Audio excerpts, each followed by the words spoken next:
It is an action-packed weekend today in the Berg. All weekend, all sorts of shit going down. We have the Three Rivers Arts Festival. It starts today. Today is actually National Donut Day. And, most importantly, the Layer Cake Festival starts tonight and tomorrow, all across the Pittsburgh area. You have Spirit, you have that in Lawrenceville, Cativo, you have James Street Speakeasy, and you also have Mr. Smalls, which is right down the street from the River's Edge Radio Network. I am Pittsburgh's moral compass, Brian Crawford, broadcasting from Millville Studios, right down the street from Mr. Smalls. Great venue for the Layer Cake Festival, and we have a very cool show today. We have we have DJ Goodnight. You could be a doctor, right? You could do it. I could see it. Yeah, I could be a doctor. You could do it. So you got Doctor of Music. That's right. Yeah, Doctor of Music, and we have Gallo here as well. They're going to be joining the show. We have an interview at the end of the show with them, but they are welcome to chime in.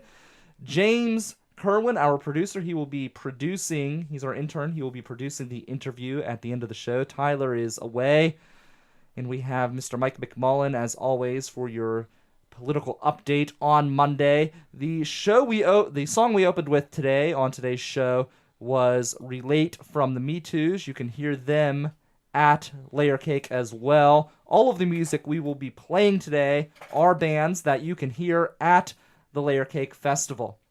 So today is Donut Day, and I really, really want to celebrate this holiday, but it's very difficult to do so in the city of Pittsburgh. We live in the donut hole. Literally. It is impossible to get a donut in the evening in the city of Pittsburgh, especially on the weekends. The only one I can think of that is open up late is the one in Oakland, but good luck finding a parking spot, as these two gentlemen will find out later today when they head to WPTS out in Oakland. It's impossible. It's very difficult. We live in a donut desert, and it's insane. You have to drive to the suburbs to get a decent donut after dark. I just happen to live in the suburbs. So. You happen to live in the suburbs. You probably have a 24-hour donut joint in walking distance from your home, but I live in the goddamn city, and I gotta freaking drive to... People are telling me, oh, go to Irwin, go to Murraysville. Why in the hell would I go to Murraysville for a freaking $1 donut? I can go to the BP. Oh, that's not high-end donuts. No, but the donuts are what's the show? I forget what they're called, but they actually had the stores. I think it's closed them down recently. But when they serve them really hot. They're fresh. Yeah, fresh. No, but I forget what the name of the donut place is. Is it a local? No, it's a national chain. It's a national chain. Krispy Kreme. Okay, you have a Krispy Kreme. Yeah, they serve Krispy Kreme donuts. So. Yeah, they do, but that's okay. But that's shipped in donuts. That's not made fresh for you to enjoy immediately. Well, yeah, that's true. And that's what I like. I like a donut place that has a high donut turnover. We're talking no longer than an hour or two. The donuts are tossed. New ones are made.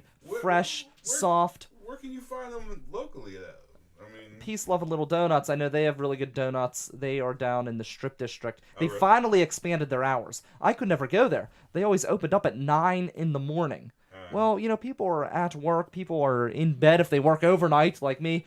It's just not a convenient time. Yeah. Now they started opening at 7, which is prime donut time. But the whole concept of all donut places in a city the size of Pittsburgh closing at a lot of times like 6 p.m. To me, that's just ridiculous. How do you enjoy Donut Day when you can't get a donut? Yeah, that's a shame. It's a shame. It's a tragedy. I mean, I think you really should start a movement. There's a donut crisis in this city, and something needs to be done. Yeah, I think you're Brian. I think you're the person to make it happen. I'm going to try. They need to. What are your thoughts on the whole marijuana issue? Well, considering that I enjoy smoking frequently, I can't wait for it to be legal for recreational purposes. But, I mean, I'm happy that it's legal medically because there's been a lot of people in Pittsburgh affected by that. So they're working on it. I think an MJ donut would be a good way to celebrate the Donut Day. Yeah, that would be perfect because it'll give you your buzz, and then you come down and you already got your munchies. That's right. It's all right in one small, delicious ring. And I'm a little agitated. Governor Wolf, he does things half-ass. So I want to give him a compliment, but then it's kind of like he hasn't gone the full way. Uh-huh. So you look at the whole beer and convenience stores thing. They're finally putting beer in gas stations for people to drink. Sounds great. Everyone's giving him an applause. Everyone in the media is like, yeah, woo, look, he's getting shit done. Yeah. It's only a few gas stations. He's not rolling it out across the state. They're being very picky. There's like 12 places that which is ridiculous when you think about a state the size of Pennsylvania. Yeah. That's next to nothing. He's doing the same thing with medical marijuana. They're working to speed up the process so people can get their medical marijuana quicker, but it's only for kids. Yeah. So screw the veterans. Just a week, not even a week past, Memorial Day. Yeah. The veterans, we're just going to screw them because they come back with post-traumatic stress disorder, but, they can't get medical marijuana. It's only the kids. And I want to know, why in this country do we just say, screw the adults? We pamper kids, and I mean, kids are important. They definitely need to be taken care of. They're our future. But why when you get old do we just kind of say the hell with you and we throw you out because we just don't care? And honestly, I think it's the stigmatism that still comes with smoking marijuana. Some people think of it as a gateway drug, where it's been proven that it's nowhere near a gateway drug. But I think it's going to happen in Pennsylvania eventually, because what's going to happen is they're trying to privatize alcohol. Where the state will no longer be responsible. There won't be state. And that will never happen. No, actually, I don't think it will. I think it will. I don't.